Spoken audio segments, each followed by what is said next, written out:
Well, when I was a coach. Oh, sorry, No, when I you was a an player. athlete. Can't remember that far back.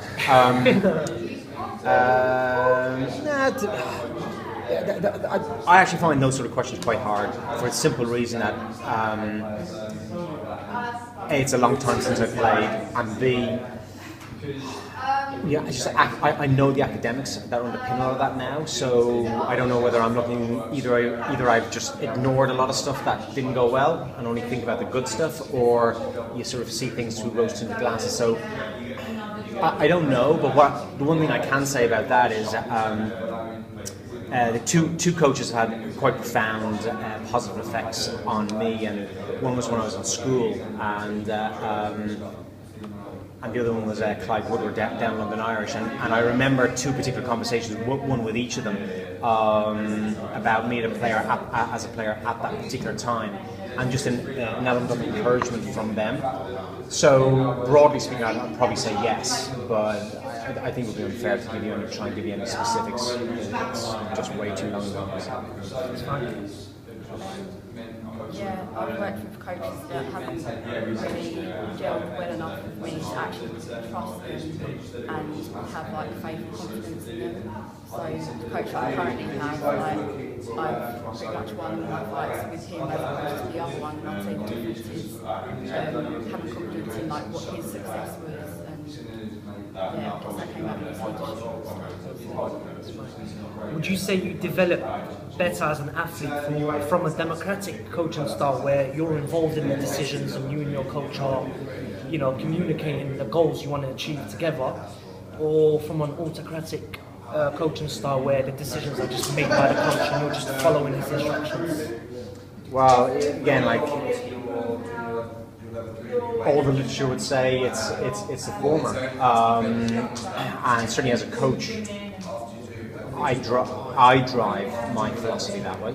I'm going to assume that to a certain degree that's how it was when I was younger. But thinking back, we never had team meetings. We never discussed it. The coach would tell us what we were going to go and do. That's how coaching happened back then. But I think, and something I should have said at the question previously was, I think a lot also has to just do with, let's say, me as a character. I'm not going to take any shit from anybody, so I'll tell someone to stick with their ass. That's not right, or we're going to do it this other way. So, being a captain and a senior leader on pretty much all the teams that I participated in, my attitude and how I would approach and be approached by another coach would be probably different to other athletes. But like I said, I think the literature would certainly dictate that it is very much more of a meritocracy, and that's I'm Generation X, you guys are Generation Y. So the differences there, I think, are pretty clear to see in terms of literature and what have you. So I would struggle to speak from an athlete's perspective. Which coaching style have you benefited from? Also the democratic where you're like, because I think communication is key, otherwise you pretty much feel like you're being forced to do something that you originally saw as fun and leisurely. If anything, that would push you out of this country, you've got literally no say in it. So I'd say when you're making joint decisions, it makes you feel more involved. Would you say that's even more important being in an individual sport like boxing? Yeah, definitely. Yeah. Because it's only you. Is it slightly more personal, kind of?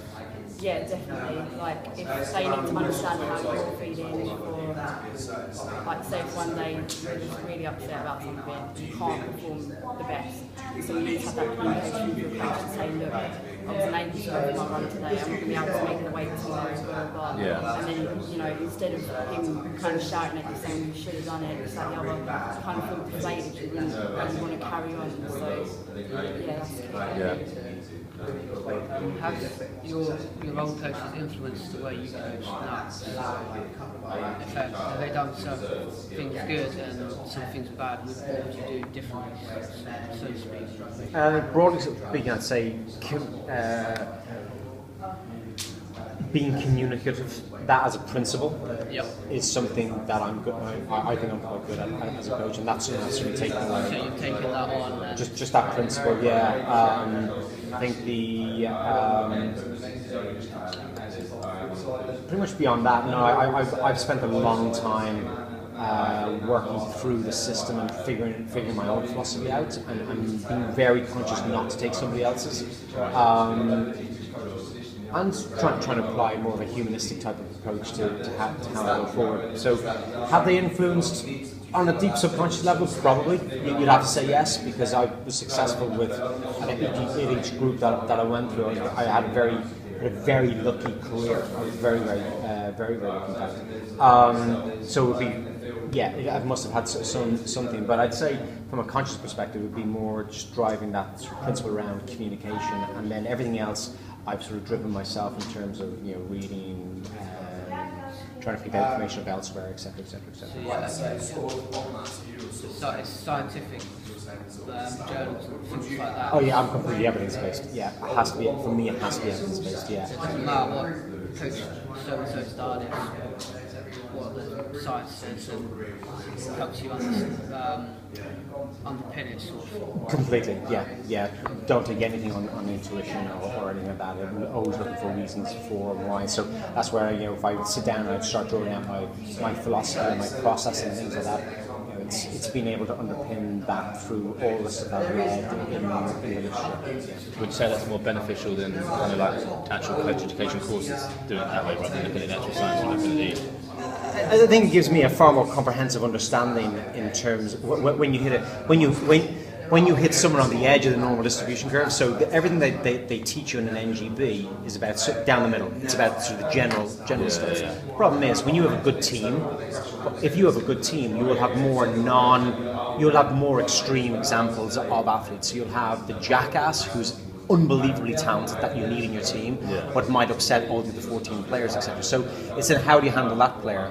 So it's trying to address all these outliers on different levels. And the NGBs will rarely teach you or give you that information. It'll all just be standard run-of-the-mill stuff. Yeah. The other issue, I think, for me, from an NGB perspective, is that there's a lack of challenge to what that information is. So where does it come from? Has it been critically appraised? It may or may not fulfil a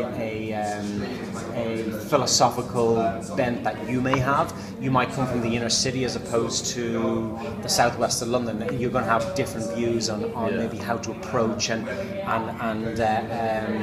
say control a bunch of 11-year-olds, for instance. And that's an interesting discussion because I'm actually having that with a lad from the community department at Harlequins. But I think that for me is one of the big issues with some of the NGB stuff. So for me, it's about pulling back, understanding critical appraisal.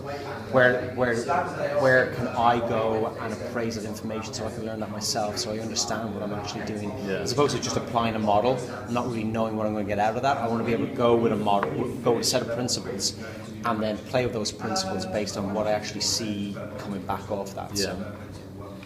So you've both been through the coach education system for your respective sports.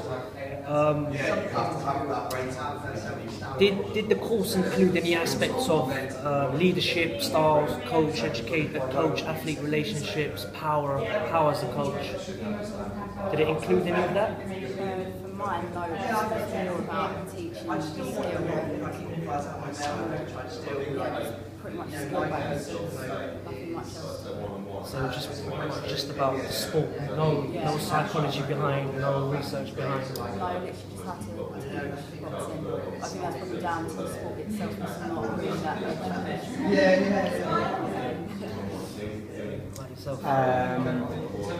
The further you go along the path, the more that turns from a technical, tactical to sort of relationship-orientated course. So once you get to level 3 and beyond, well, actually beyond level 3, it becomes that way, and that's for all the. If you want to be a professional coach in the UK, you have to do your level 4, and that's predominantly around relationships and that sort of things.